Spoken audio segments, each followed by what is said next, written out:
Hi అండి. నాది Sairam Telugu talk ఫై channel అండి. ఈరోజు వచ్చేసి 'కార్తీక దీపం' సీరియల్‌లో ఏం జరిగిందో తెలుసుకుందాము. దశరథికి తెలియకుండా కోర్టు వ్యవహారాలు సాగాలని శివనారాయణ నిర్ణయం తీసుకోవడం చూస్తుంటే చివరికి దశరథే దీపాన్ని కాపాడతాడు కాబోలు అనిపిస్తుంది. బావా, తప్పు జరిగింది. అది నిజం. దయచేసి దీపాన్ని కాపాడే ప్రయత్నం చేసి నువ్వు ఇంకా విలన్ కాకు అంటుంది జ్యోత్స్న కార్తీక్‌తో. ఆ మాటలు చాటుగా విన్న శౌర్యకి అనుమానం వస్తుంది.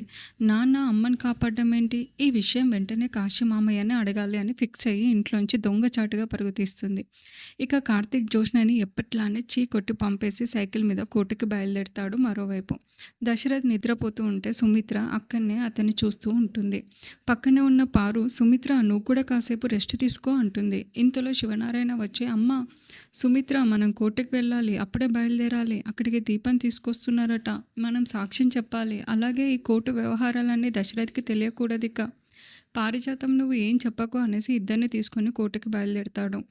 ఆ తర్వాత ఇక శౌర్య రోడ్ల మీద వెతుక్కుంటూ తిరుగుతూ జ్యోత్స్న కంట పడుతుంది.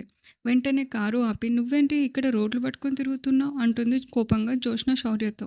నేను మా కాశీ మామయ్య ఇంటికి వెళ్తున్నా జ్యోత్స్న, మా అమ్మ కోసం వెళ్తున్నా. కానీ మా అమ్మ ఎక్కడుందో నీకు తెలుసు. మా నాన్నకు చెప్తుంటే నేను విన్నాను. మా అమ్మ ప్రమాదంలో ఉందని అర్థమైంది. మళ్ళీ బుచ్చోడు వచ్చాడా? చెప్పు జో, నన్ను తీసుకెళ్ళవా మా అమ్మ దగ్గరికి అంటూ రిక్వెస్ట్ చేస్తుంది శౌర్య.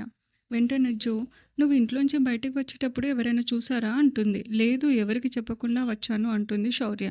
సీన్ కట్ చేస్తే లావణ్య దీపన్ కోర్టుకి తీసుకెళ్ళాలి, తనని తీసుకొని పదండి అని ఎస్ఐ చెప్పడంతో దీపన్ తీసుకొని ఇద్దరు కానిస్టేబుల్ పోలీస్ జీప్ దగ్గరికి వెళ్తుంటారు.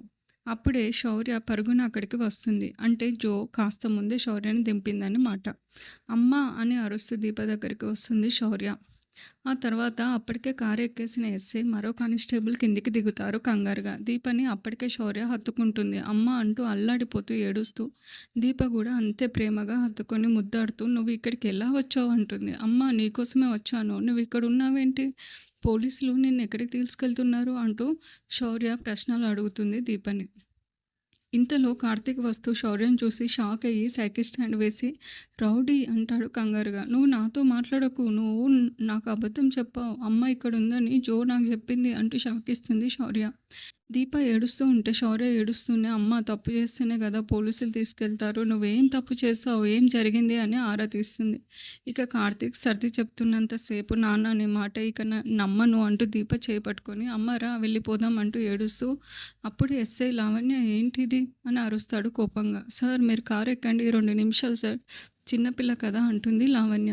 దాంతో ఎస్ఐ కారు ఎక్కి కూర్చుంటాడు. త్వరగా కానివ్వండి అంటూనే ఇక శౌర్య ఏడుస్తూనే, అమ్మ నువ్వు నాతో వచ్చే అనగానే నేను వస్తాను, నువ్వు నాతో ఇంటికి వెళ్ళు అని చాలా ప్రేమగా బతిమలాడుతుంది దీప. ఇక వినకపోయేసరికి కోపంగా, నువ్వు ఇప్పుడు వెళ్తేనే నేను ఇంటికి వస్తాను, లేదంటే రాను అని బెదిరిస్తుంది.